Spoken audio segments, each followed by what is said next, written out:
The market always moves in the form of impulsive and corrective moves due to the behavior of market participants. Impulsive moves are characterized by the same colored candles, large bodies, and a great pushed distance. Corrections or pullbacks, on the other hand, are characterized by mixed color candles, sideways wicks, and a smaller push distance. In an ideal trending scenario, the market forms higher highs and higher lows respecting the swing lows. Each time the price breaks above a structure level, it signals trend continuation, and a demand level automatically forms. Conversely, when it breaks below a structure, it signals a possible trend reversal. But here comes the confusion most traders face. Does this move qualify as a pullback, or should we take the whole movement as a single leg? In other words, is this a swing low, or is it just valueless internal volatility that we should neglect? Because if this is a swing low, then breaking below it signals a reversal. But most of the time, price just continues moving upward after breakouts. So let me explain the most mechanical method to identify valid pullbacks and filter out internal moves and noise. This technique uses Fibonacci retracement levels to pinpoint the depth of correction. Here's how it works. When the market makes an impulsive move, we draw the Fibonacci retracement from the start of the recent impulse to the end. For a pullback to be considered valid, it must retrace at least to the 38.2% level.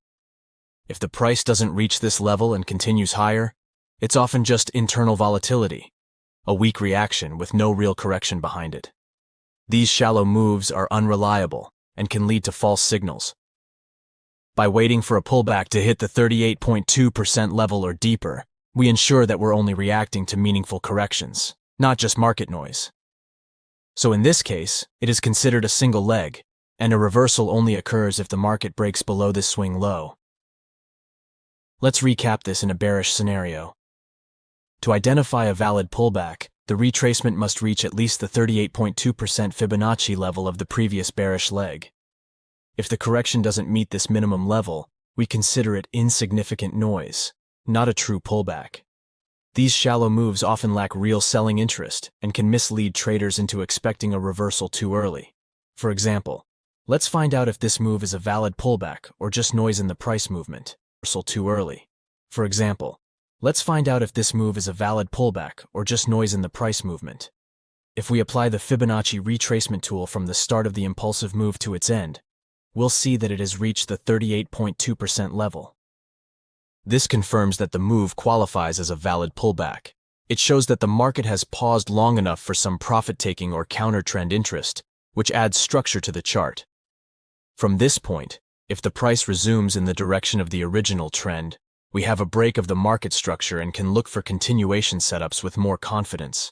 On the other hand, if the retracement had only reached, say, the 23.6% level or even less, we'd consider it internal noise, and this would be treated as a single price-moving leg.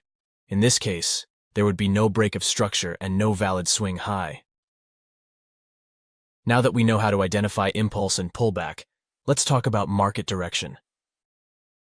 When we see 1, 2, 3 moves breaking above the previous structure, that tells us we're in a trend.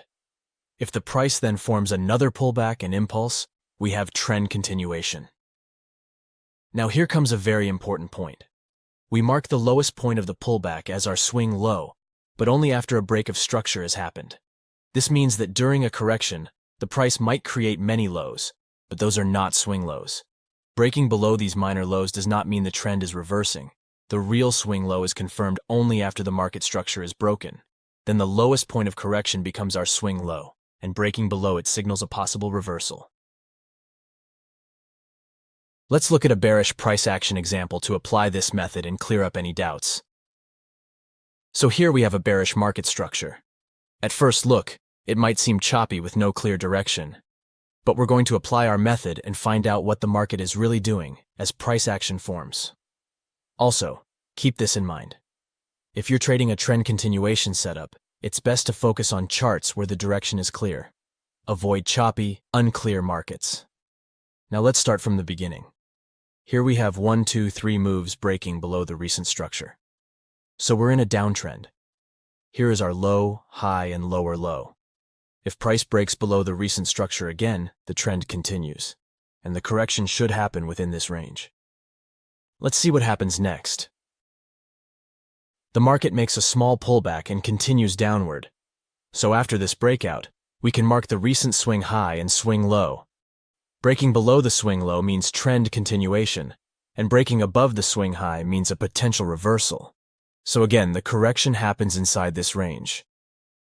But wait, is this a valid correction or just noise in the price chart? To answer that, we use the retracement tool to measure the depth of the pullback. If we apply the retracement tool from the start to the end of the impulse, we'll see that this pullback does not reach the 38.2% level. So this is not a valid correction. We should treat the whole movement as one single leg. Let's keep going. We now get another break of the market structure to the downside. So we mark a new swing high and low. We're still in a downtrend as long as the price stays below this swing high. Next, price taps into this structure level but fails to break it. These long wicks show that sellers pushed the price through the swing low, but it quickly returned back inside the range. This shows some bullish strength. But still, we are in a downtrend as long as the price stays below that swing high. Price tests the level again, and finally, we have a breakout above the swing high. This signals a potential reversal to the upside, and possibly forms an uptrend in the following moves. But to confirm the uptrend, we need to see 1, 2, 3 moves to the upside. Now let's see what happens next. Price suddenly drops, breaking below the structure again. Now we have this means there's no clear direction. When this happens, we need to wait and see which side takes control, supply or demand. Then we can look for clear impulses and corrections again. Here's another key point. Always trade when you know what the market is doing. You don't have to trade every day. Waiting for high-quality trades is a skill you must develop if you want to be consistent. Now let's continue. Price forms 1, 2, 3 moves breaking above the market structure. So now we are in an uptrend. Then we get one more impulse and correction. So yes, this is a trend continuation. As long as we stay above the swing low, we're still in an uptrend. And if price breaks above the previous level, it means the trend continues. So if we wanted to mark the market direction in this example, it would look like this. The red areas show when we had a bearish trend, the green area shows when we had an uptrend, and the gray areas are neutral, with no clear direction.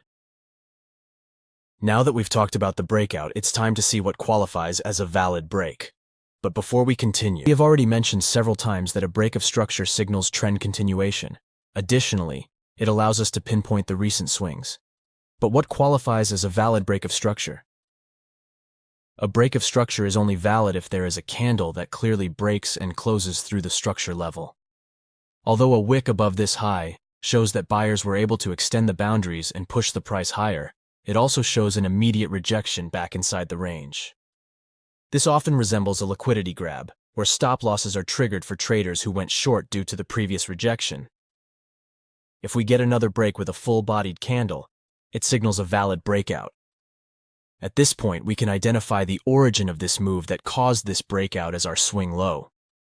As long as the price stays above this level, we remain bullish and focus on buying positions.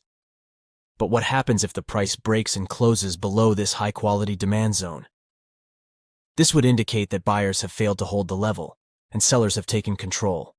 It signals that the uptrend is over and a potential reversal is underway.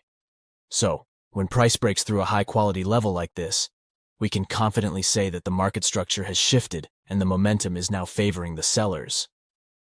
This condition is known as a change of character, signaling a shift in market sentiment. The change of character is valid except in 2 common scenarios.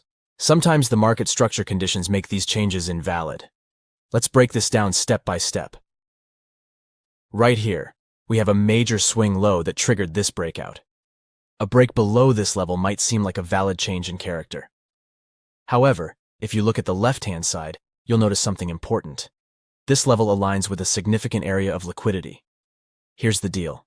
Many traders previously opened long positions at this level, placing their stop losses just below it. What does this mean? A massive pool of liquidity is sitting beneath that level, waiting to be tapped. Now, smart money knows this. To hunt these stop losses, they often push the price lower, sweeping the liquidity, before driving it back up in the same bullish direction.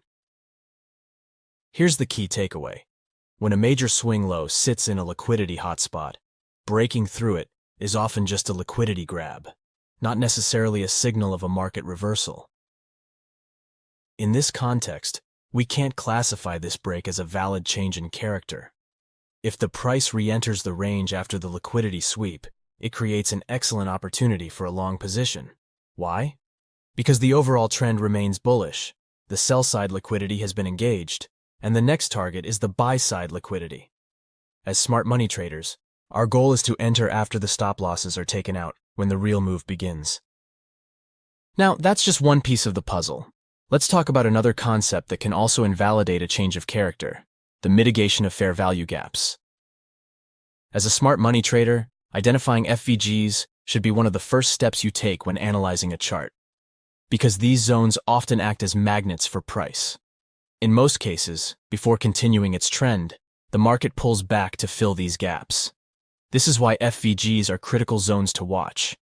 They're most effective on intraday time frames such as the 4-hour, 1-hour, or even smaller time frames. Now here's where it gets interesting. Let's go back to the earlier example.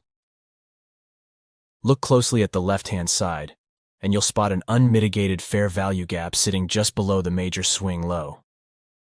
In scenarios like this, price often retraces to the FVG zone to fill the gap. This pullback doesn't indicate a true reversal. It's simply the market rebalancing itself. The bottom line? Always check the left-hand side of the chart for unfilled FVGs.